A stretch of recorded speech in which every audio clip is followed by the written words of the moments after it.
पालघरच्या पोटनिवडणुकीमध्ये राजकीय पक्षांनी प्रतिष्ठा पणाला लावली होती। राज्यात भाजप विरोधामध्ये राज ठाकरेंनी रणशिंग फुंकलेले, मात्र पालघरमध्ये राज साथ कुणाला देणार हे मात्र गुलदस्त्यात आहे। नालासोपाऱ्यामध्ये मनसे मेळाव्यामध्ये अविनाश जाधव यांनी पालघरमध्ये कुणाला पाठिंबा द्यायचा राज ठाकरेंशी बोलून ठरवणार असं म्हटलंय।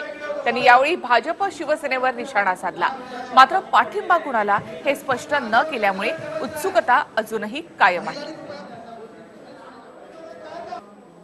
पाठिंबा देणार आहोत त्याच्या बाबतीमध्ये मंगळवारी सन्माननीय राजसाहेबांकडे बैठक आहे आणि मंगळवारी दुपारी आम्ही प्रेस कॉन्फरन्स घेऊन आमचा पाठिंबा आम्ही जाहीर करू। मोदीला कडवा विरोध यासाठी आहे की ते आम्हाला 2 कोटी नोकऱ्या देणार होते, ते आमच्या खात्यात 15 लाख रुपये देणार होते, ते वाड्यामध्ये शेतकरी आहेत ज्यांनी स्वतःचं शेत स्वतः जाळलं, पैसे मिळत शेताचं केलेला खर्च निघत नाही म्हणून त्यांना न्याय देणार होते। अशा अनेक केसेस आहेत। ग्रामीण भागात ग्रामीण भागातील माझ्या माता भगिनींना गॅस देणार होते, अशा अनेक घोषणा दिल्या होत्या, त्याचा कुठल्याही प्रकारचं त्याने पालन केलं नाही।